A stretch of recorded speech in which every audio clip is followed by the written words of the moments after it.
The chronometers on Jaxx Valen's gauntlet displayed the local time in luminous cycles, but they meant little to him. Time felt different up here, in Aethelgard, the Sky Citadel. He wasn't even sure what day it was, or if days even mattered when you were suspended in the luminous, ever-shifting currents of the ether. He leaned against a railing of polished adamantite, a substance as clear as glass yet stronger than any alloy humanity had ever forged. Below, the city unfolded in a breathtaking panorama, a kaleidoscope of light and form that almost overwhelmed the senses. Aethelgard, he thought, was less a city and more a living sculpture, a testament to the artistry and ingenuity of the Lyrian people. It shimmered like a sapphire jewel, not merely reflecting light, but actively generating it. The source was the interplay of the ether currents, the invisible rivers of energy that flowed through Lumina Prime's upper atmosphere, and the city's architecture.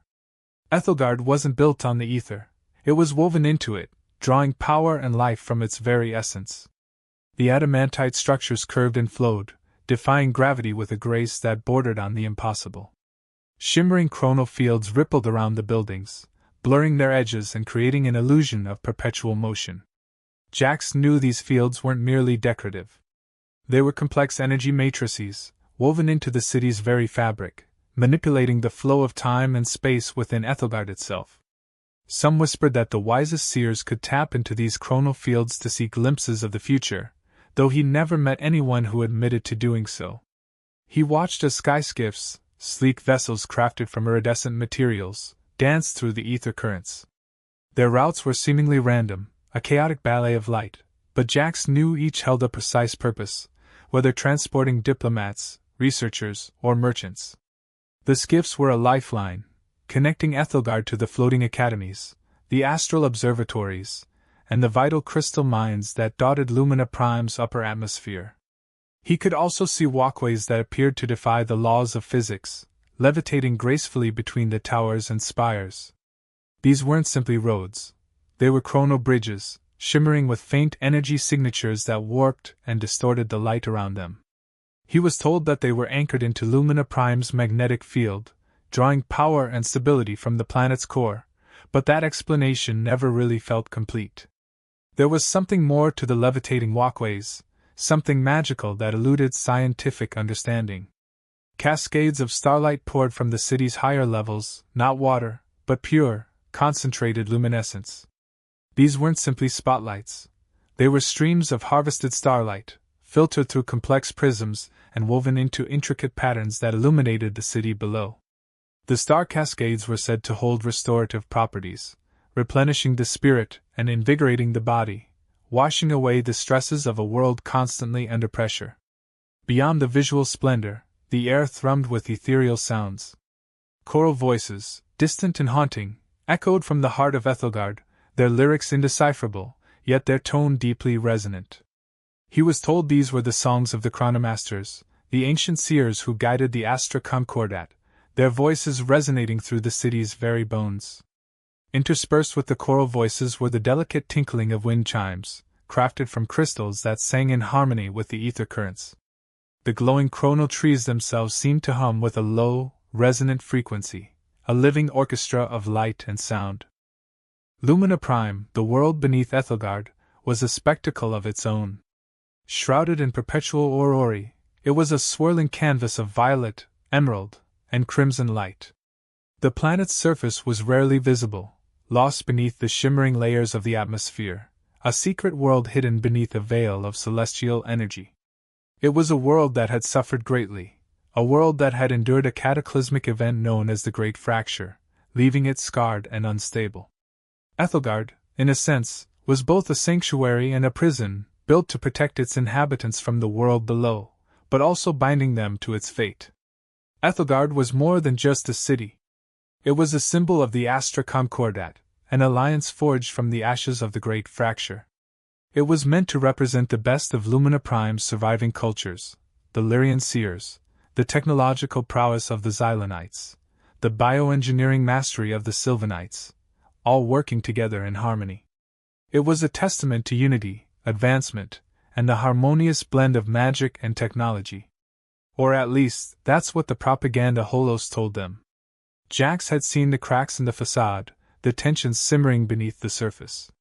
The burden of upholding that ideal, the weight of an entire world teetering on the brink, rested on the slender shoulders of one girl, the heir apparent.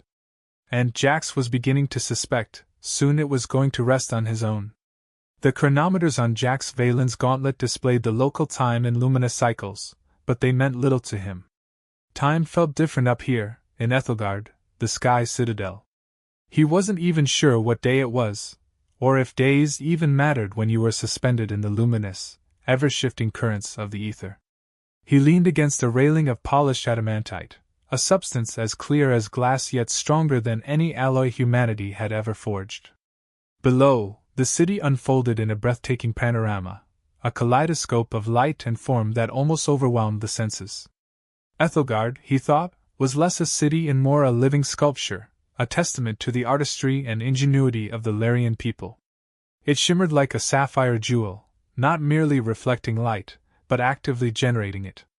The source was the interplay of the ether currents, the invisible rivers of energy that flowed through Lumina Prime's upper atmosphere, and the city's architecture. Aethelgard wasn't built on the ether, it was woven into it, drawing power and life from its very essence. The adamantite structures curved and flowed, defying gravity with a grace that bordered on the impossible. Shimmering chronal fields rippled around the buildings, blurring their edges and creating an illusion of perpetual motion. Jaxx knew these fields weren't merely decorative. They were complex energy matrices, woven into the city's very fabric, manipulating the flow of time and space within Aethelgard itself. Some whispered that the wisest seers could tap into these chronal fields to see glimpses of the future, though he never met anyone who admitted to doing so. He watched as sky skiffs, sleek vessels crafted from iridescent materials, danced through the ether currents. Their routes were seemingly random, a chaotic ballet of light, but Jaxx knew each held a precise purpose, whether transporting diplomats, researchers, or merchants. The skiffs were a lifeline, connecting Aethelgard to the floating academies, the astral observatories, and the vital crystal mines that dotted Lumina Prime's upper atmosphere. He could also see walkways that appeared to defy the laws of physics, levitating gracefully between the towers and spires. These weren't simply roads. They were chrono bridges, shimmering with faint energy signatures that warped and distorted the light around them. He was told that they were anchored into Lumina Prime's magnetic field, drawing power and stability from the planet's core, but that explanation never really felt complete. There was something more to the levitating walkways, something magical that eluded scientific understanding. The Lyrians were, above all else, custodians of knowledge. Aethelgard was more than just a city, it was a vast, living library, a repository of wisdom gathered over millennia and across countless worlds. The very air seemed to hum with the echoes of past discoveries, the weight of forgotten prophecies, and the boundless potential of the yet-to-be-known. Their reverence for knowledge wasn't born of mere intellectual curiosity. It was a survival imperative. The Great Fracture had taught them that ignorance was a weapon more deadly than any blade. To rebuild, to endure, and to prevent history from repeating itself, they had embraced learning as their guiding principle. This wasn't just about science and technology. It was about history, philosophy, art, and the delicate balance of the ether currents themselves. The most respected figures in Lyrian society weren't generals, politicians, or merchants, though they held their place, but the chronomasters, the scholars, the seers, and the keepers of the archives. These were the individuals who dedicated their lives to unraveling the mysteries of the universe, to understanding the threads of causality, and to safeguarding the collective wisdom of their people. The chronomasters, in particular, held an almost mythical status. They were believed to possess the ability to perceive the flow of time itself, to see glimpses of potential futures, and to guide Aethelgard along the most auspicious path. Their influence extended to every facet of Lyrian life, from economic planning to diplomatic negotiations, from scientific research to artistic expression. Their pronouncements were not treated as mere suggestions, but as sacred edicts, carefully weighed and followed with unwavering dedication. Jaxx had met a few chronomasters during his time on Aethelgard, but he found them enigmatic and unsettling. They spoke in riddles, their eyes distant and unfocused, as if they were constantly listening to voices that no one else could hear. They seemed less concerned with the present and more fixated on the endless possibilities of the future, a perspective that Jaxx, a man of action and immediate consequences, found both fascinating and unnerving. The keepers of the archives held a different kind of power. They were the guardians of the Grand Archivum, a sprawling complex that contained every record, every scroll, every datapad, every memory core that the Lyrians had ever collected. The Archivum was more than just a library, it was a living, breathing entity, a collective consciousness made manifest. The keepers were said to have access to any information, any secret, any skill that had ever been known, a power that made them invaluable to the Astra Concordat, and a tempting target for its enemies. To become a keeper was to undergo a rigorous training process, a mental and spiritual journey that pushed individuals to the limits of their understanding. They were tested on their memory, their reasoning, their ability to synthesize information, and their ethical fortitude. Only those who possessed an unwavering commitment to the pursuit of truth and an unshakable moral compass were allowed to join the ranks of the keepers. Art, too, played a vital role in Lyrian culture. It wasn't merely a form of entertainment, but a means of exploring the universe, expressing complex emotions, and preserving cultural memory. Lyrian art took many forms, from intricate holographic sculptures that shifted with the viewer's perspective to complex sonic landscapes that resonated with the very frequency of the ether currents.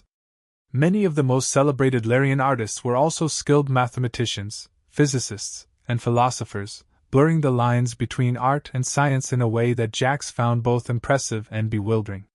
The celestial equinox, a time for prophecy and renewal, was their most sacred holiday.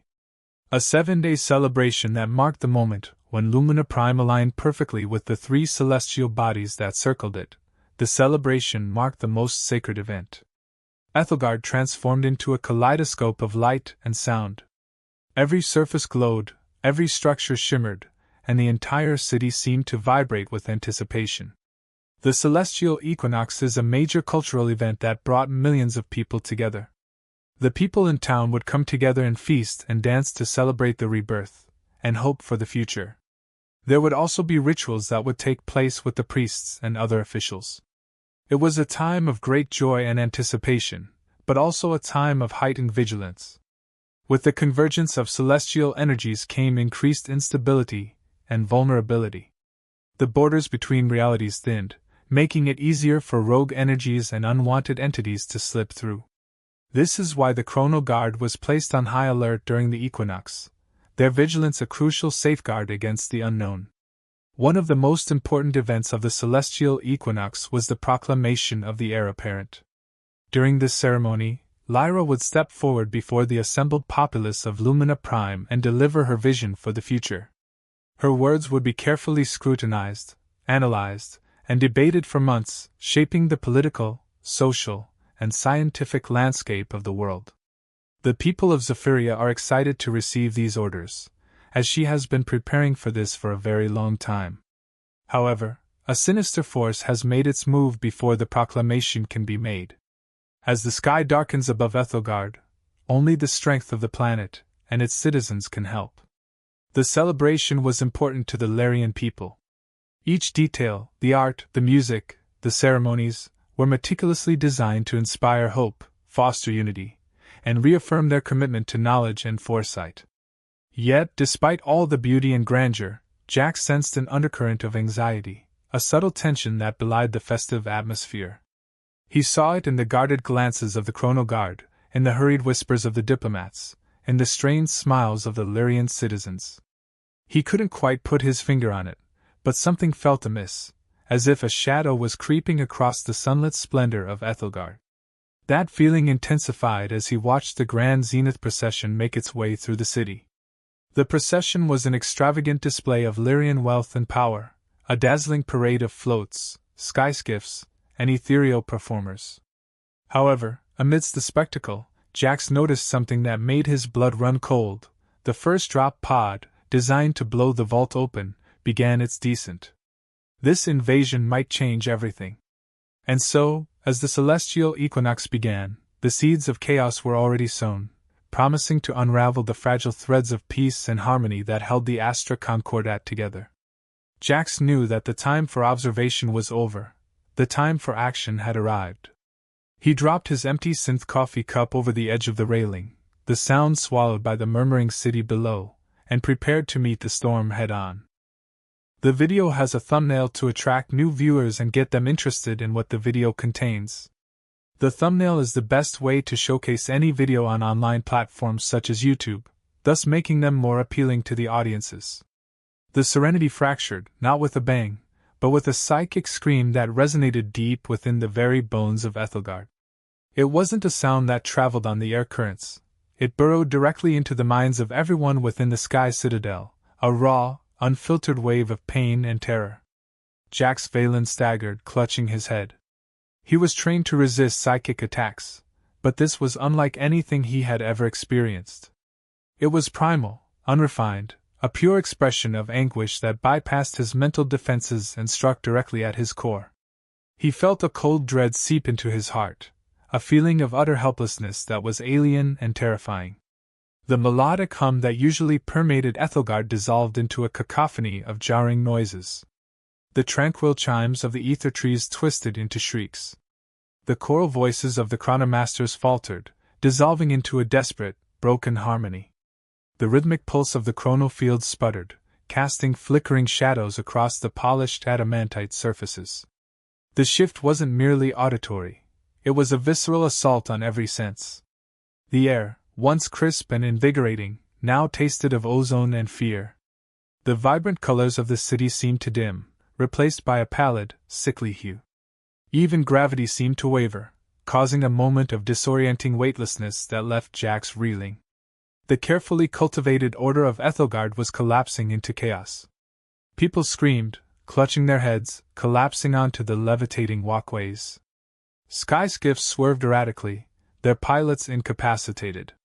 The carefully choreographed ballet of the city had descended into a scene of utter panic. And then came the rifts. Tiny tears in the fabric of reality, they appeared first as shimmering distortions in the air, like heat rising from a forge. But they grew rapidly, twisting and expanding, their edges crackling with raw energy. The distortions were not simply visual phenomena. They seemed to emit a subtle, almost imperceptible hum, a sound that resonated with the psychic scream and amplified the feeling of dread. The largest of these chrono rifts appeared directly above the grand zenith procession, casting an ominous shadow over the celebration. It was as if the very sky was tearing itself apart, revealing a glimpse of the cold, uncaring void that lay beyond. The sudden appearance of the rifts had a devastating effect on the guiding constellations that illuminated Aethelgard. These weren't mere collections of stars. They were powerful constructs of etheric energy, carefully maintained by the chronomasters to provide guidance and protection. The rifts disrupted the flow of ether, draining the constellations of their power. One by one, the constellations sputtered and died, their radiant light fading into nothingness. The carefully charted skies, once a symbol of Lyrian order and foresight, dissolved into a chaotic jumble of dying stars. The sudden absence of light plunged sections of the city into darkness, amplifying the sense of panic and uncertainty. The grand zenith procession, meant to be a celebration of hope and prosperity, was now a scene of utter chaos. The ornate floats, crafted from precious materials and powered by etheric engines, lay scattered and broken. The ethereal performers, their bodies glowing with captured starlight, lay prone on the walkways, their light extinguished. The festive music had devolved into a symphony of screams and cries for help. The heart of the chaos, the focal point of the psychic scream and the chrono rifts, lay with the heir apparent, Lyra. As she moved during the commotion, some force seemed to actively seek to hurt her with debris and attacks from above. The cheers that were once shouted for her was now cries and alarms. The situation was spiraling down fast with chaos spreading around. This was the zenith. The turning point of the era, when a long-simmering conflict had boiled over, threatening to engulf the entire Astra Concordat. The whispers of doubt, the tensions simmering beneath the surface, had finally erupted, tearing apart the fragile peace that had held for so long. As chaos reigned supreme, one thing became terrifyingly clear: this wasn't just an attack, it was an assassination attempt on a galactic scale. And Lumina Prime, the jewel of the Concordat, was about to be shattered. Before the scream tore through the city, before the crimson rifts clawed at the ether, life on Lumina Prime had been a symphony of the mind and spirit, a delicate dance between progress and tradition. Jaxx had seen a lot of worlds in his long and brutal service with the Earth Defense Corps. He'd seen utopias built on lies and dystopias born of good intentions. Lumina Prime, at first glance, felt different, a genuine striving for something better. It was a stark contrast to the Earth he knew, the Earth of resource wars and corporate greed, of social divisions and endless conflict. Earth, he thought with a pang of melancholic nostalgia, was a world consumed by its own ambition, a world where progress often came at the cost of its soul. On Lumina, scientific curiosity was not just encouraged, it was revered. The Lyrians saw the pursuit of knowledge as a sacred duty, a means of unlocking the secrets of the universe and bettering the lives of all sentient beings. Their cities weren't sprawling jungles of metal and concrete, but rather living laboratories, where scientists and artists collaborated to create marvels of both technology and aesthetics. Jaxx had visited the Grand Astrogation Institute, a massive structure that housed hundreds of researchers dedicated to mapping the ether currents and charting the uncharted regions of space. What struck him most wasn't the advanced technology, but the spirit of collaboration and the unbridled enthusiasm that permeated the institute. Researchers from different races, different cultures, and different disciplines worked side by side, sharing their knowledge and insights without hesitation. He remembered being shown intricate equations scrawled on the walls, musical scores composed from the echoes of distant pulsars, and holographic models of nebulae that shimmered with breathtaking beauty. Artistic expression thrived alongside scientific endeavor. Lyrian society valued creativity not as a mere form of entertainment, but as a means of understanding and expressing the complex realities of their world. Holographic sculptures shifted and changed in response to the viewer's emotions, sonic landscapes resonated with the very frequency of the planet, and etheric paintings seemed to capture the very essence of the constellations. Jaxx had spent hours wandering through the Grand Conservatory, a sprawling complex filled with works of art that defied easy categorization. He had seen sculptures that seemed to breathe, musical instruments that played themselves, and holographic projections that transported him to alien landscapes. He couldn't claim to understand it all, but he could feel the passion and the intellect that went into every piece, the deep connection between the artists and the cosmos. The balance between progress and tradition was another defining characteristic of Lyrian culture. They embraced technological advancement, but they never abandoned the wisdom of their ancestors. They understood that technology alone was not enough to create a fulfilling society. It needed to be tempered with empathy, compassion, and a deep respect for the past. The Lyrians practiced ancient traditions such as the Path of the Weavers. They practiced old martial arts, and followed old ways in order to continue connecting to their past. They found it to be calming, and allowed them to continue to have great focus and have a clear head about important decisions. It was always to be remembered that these practices existed to the old roots, and that they needed to take care of the people that are around them. The celestial equinox was the prime example of this balance. They used all that could be used from the universe to make the city work. However, they would always look to remember and respect nature. A time for renewal and a time to pay respect to those before them. But the emphasis on harmony and order came at a price. The weight of expectation, the burden of upholding tradition, rested heavily on the shoulders of the heir apparent, Lyra. She was more than just a princess, she was a symbol of the future, a living embodiment of all the hopes and dreams of Lumina Prime. Lyra had been born into a world of privilege and responsibility. Her every action was scrutinized, her every word dissected. She had been trained from a young age in politics, diplomacy, history, and science.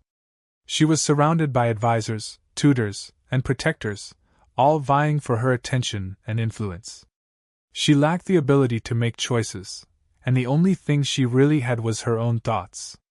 Jaxx had often wondered what it must be like to live under such constant pressure, to have the weight of an entire world resting on your shoulders. He had seen the strain in her eyes, the subtle weariness in her voice. She was a young girl, barely more than a child, forced to play the role of a leader, a diplomat, a prophet. He had observed her during council meetings, watching as she navigated complex debates with grace and intelligence far beyond her years. He had seen her charm foreign dignitaries, negotiate treaties, and defuse tense situations with her calm and composed demeanor. He was always so well behaved and polite, yet it was like she was another person. It was then that a thought struck him: she can never be herself. But he had also seen her slip away, to the quiet corners of the city, seeking solace in art, music, and the solitude of the night sky. He had caught her sketching in her notebook, composing haunting melodies on a crystal lyre, and staring out at the cosmos with an expression of profound longing. In those moments she was no longer the heir apparent, but simply a young girl yearning for freedom and connection. It was during one of those moments that Jaxx understood the terrible burden Lyra was made to bear. It was a burden that could crush the brightest spirit, extinguish the most radiant light. And he knew, with a growing sense of unease, that the events unfolding around them were about to make that burden even heavier. It will eventually crush her.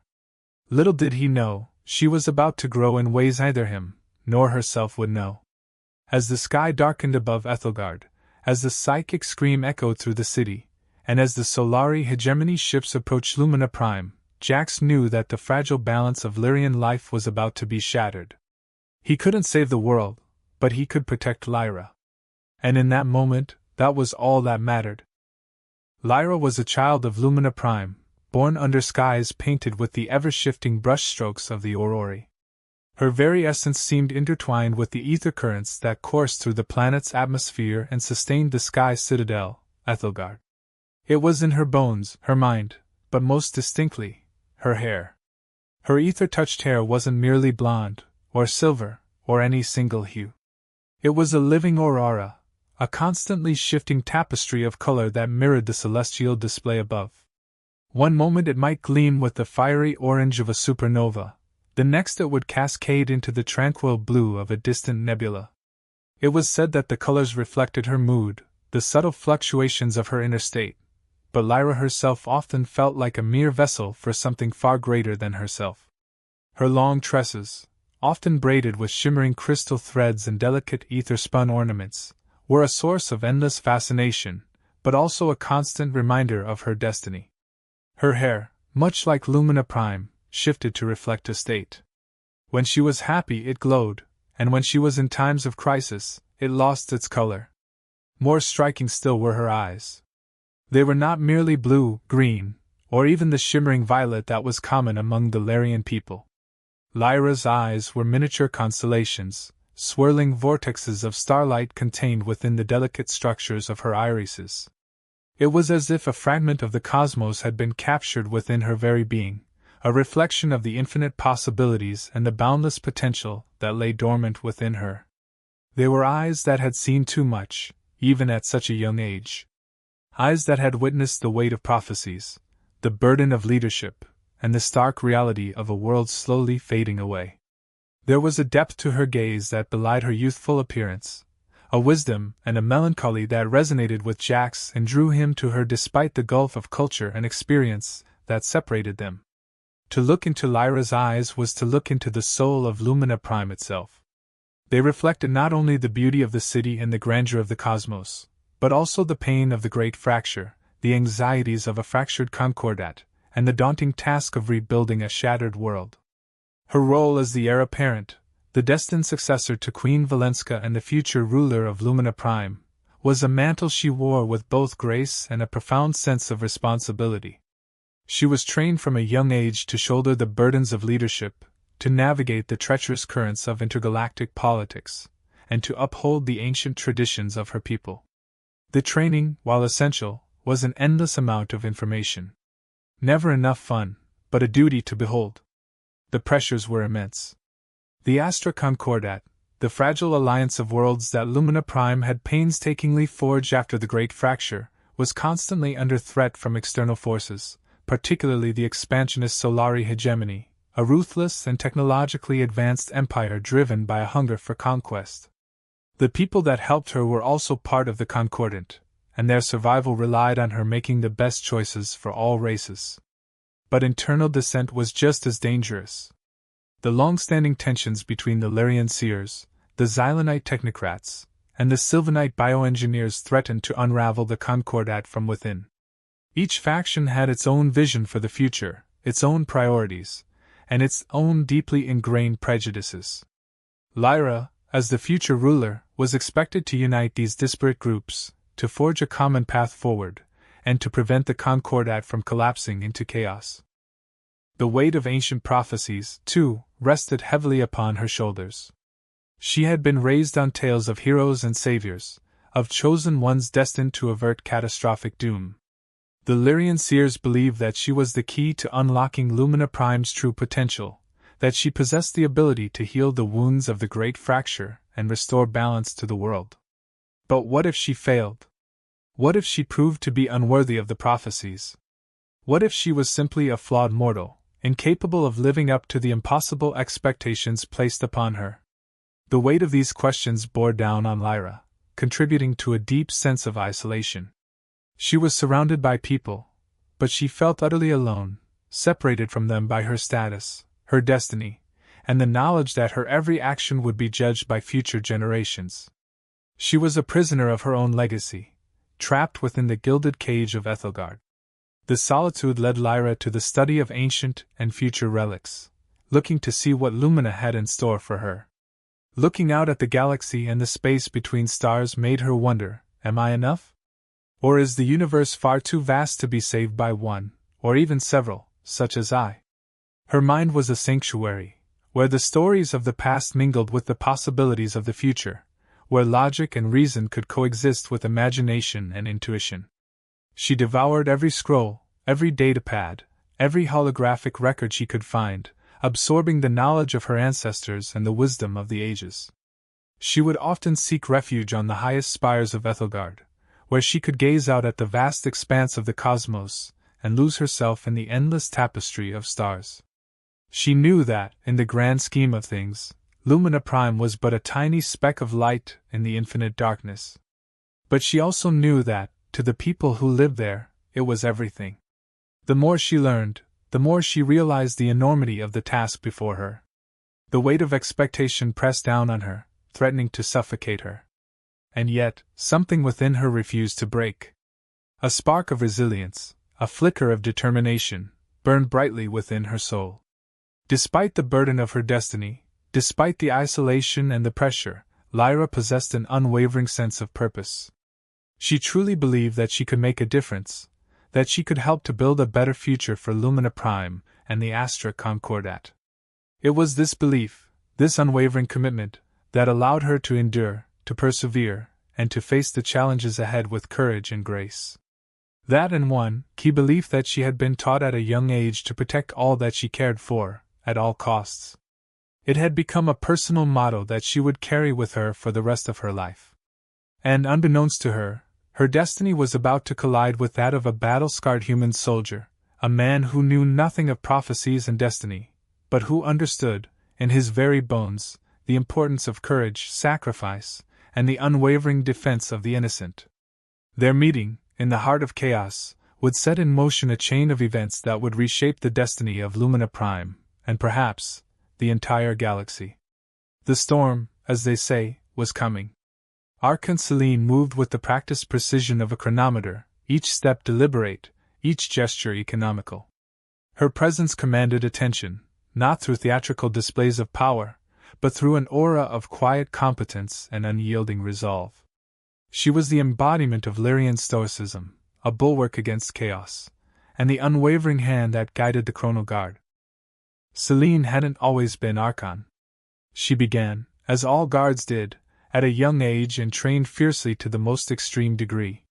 From the age of 6 she devoted herself to the Chrono Guard, a sacred order tasked with protecting the Lyrian throne and defending Aethelgard from all threats, both internal and external. She had risen through the ranks with astonishing speed, mastering every weapon, every tactic, every discipline that the Guard had to offer. She earned a high rank of respect when she had not lost a single member of the Queen's Guard. Her discipline was legendary. She slept only when necessary, ate only what she needed, and spent every waking moment honing her mind and body into a perfect instrument of defense. She excelled at every skill required of a chrono guard: mastery of energy weapons, hand-to-hand combat, strategic thinking, and the subtle art of manipulating the ether currents. It was as if she was designed to be a protector, an unyielding shield against the darkness. Beneath that stoic exterior, however, burned a fierce intellect and a deep-seated concern for the future of Lumina Prime.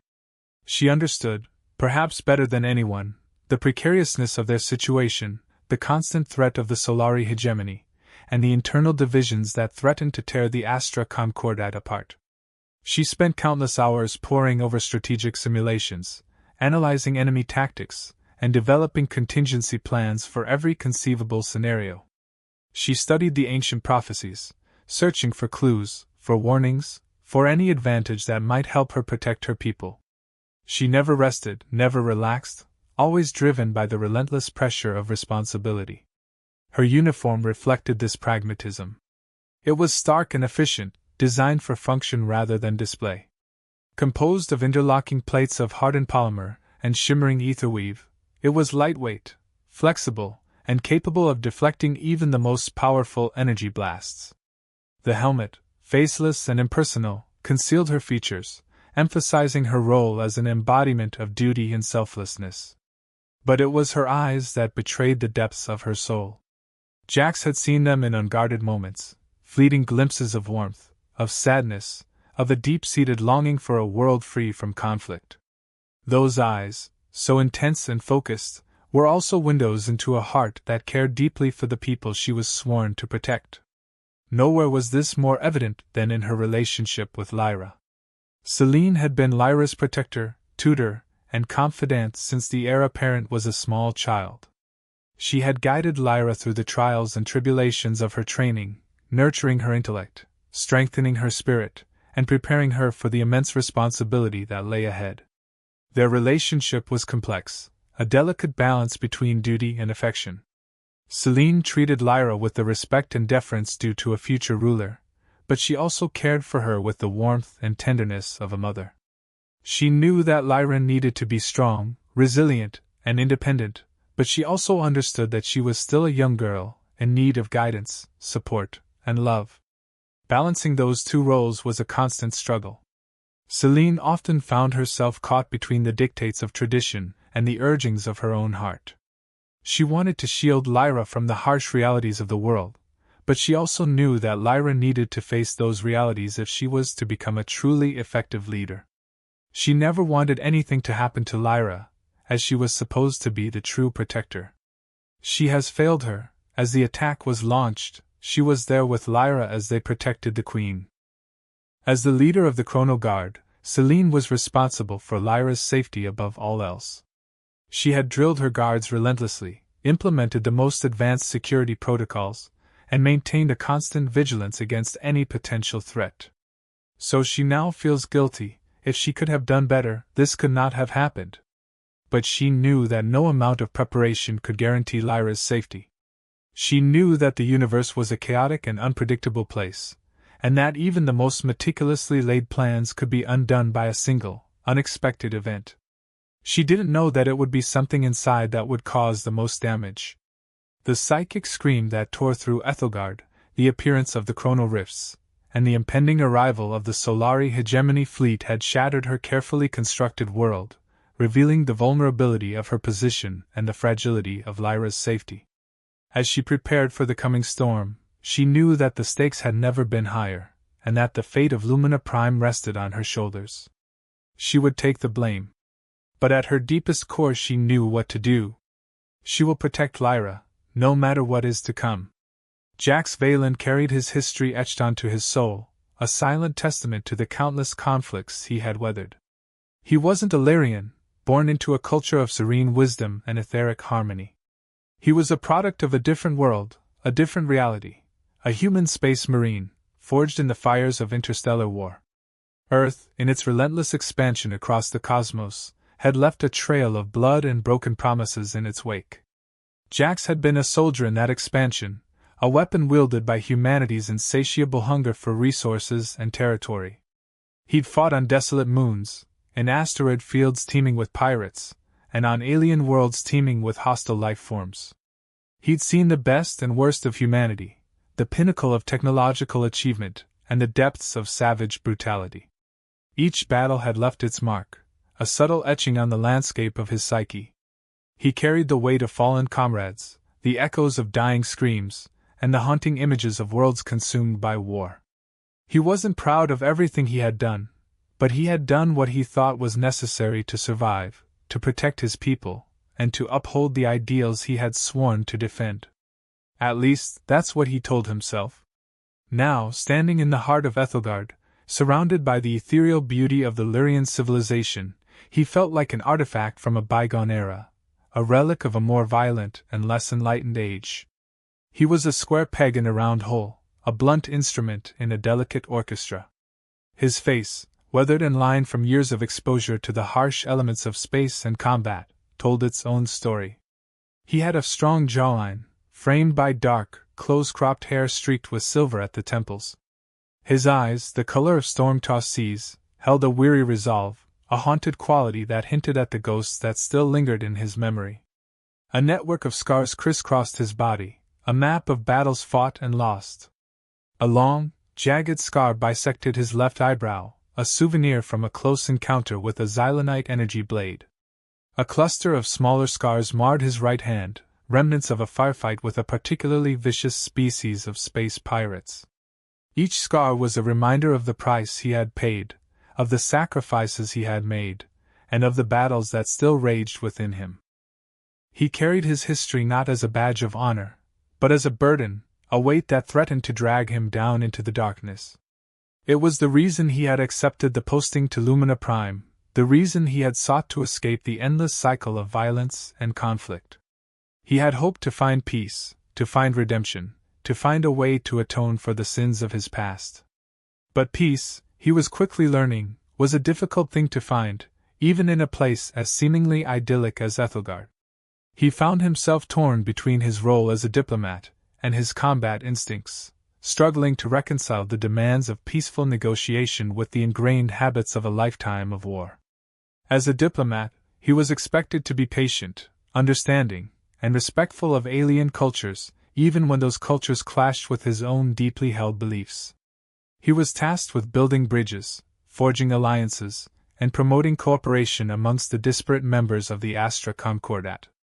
But as a space marine, he was trained to be decisive, ruthless, and utterly uncompromising.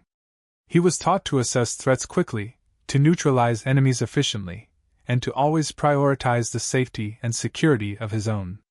The two roles were often at odds, creating a constant tension within him, a battle between his past and his present.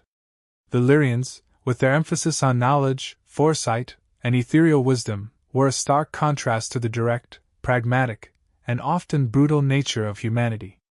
Jaxx struggled to understand their complex rituals, their convoluted political maneuvering, and their seemingly endless capacity for philosophical debate. He was a man of action, a man of the trenches, a man who preferred the clean, decisive clarity of combat to the messy ambiguity of diplomacy. Yet, he knew that the fate of Lumina Prime, and perhaps the entire Astra Concordat, depended on his ability to bridge that cultural divide, to find common ground with these alien beings, and to convince them to stand together against the encroaching darkness. Jaxx's most prominent trait was his deep-seated sense of justice, his unwavering commitment to doing what was right, even when it was difficult or unpopular. It was this sense of justice that had driven him to enlist in the Earth Defense Corps in the first place, to fight against oppression, to defend the weak, and to uphold the principles of freedom and equality. The only problem with the Earth Defense Corps was that everything that they stood for was backwards. And as one of the key players within the Corps, he was part of the problem. As such, this made Jaxx feel guilty for all the actions of his former employers and friends. A stain that was now on his soul. It was this same sense of justice that now compelled him to protect Lyra, to safeguard her future, and to ensure that Lumina Prime remained a beacon of hope in a galaxy filled with darkness. He saw in her not just a ruler, but a young girl struggling to find her way, a soul burdened with an impossible responsibility. He felt a deep sense of empathy for her, a desire to shield her from the harsh realities of the world, and to help her realize her full potential. It was that sense that ultimately was what the Queen had seen within him. In that sense, he realized that she would have always made the right decisions if it came down to it. It was that thought that allowed him to be at peace with his past and focus on the future. Jaxx knew deep down that he was an outsider, a catalyst for change. He wasn't meant to be a permanent fixture in Aethelgard, but rather a temporary force, a spark that would ignite a new era of hope and prosperity for Lumina Prime. With the events of the assassination, he knew that time was running out. The lines were about to be drawn, and he would be forced to choose a side. He could either retreat, back to the familiar world of human conflict and interstellar warfare, or he could embrace his new destiny and stand alongside Lyra, defending her world and her people against the encroaching darkness. The choice, he knew, was not his alone to make. It was a choice that would be made by fate, by circumstance, and by the unpredictable forces that shaped the destiny of the galaxy. All he could do was prepare himself, to hone his skills, to steel his resolve, and to be ready for whatever came next. The responsibility that was placed upon him was something that would test him for the remainder of his life.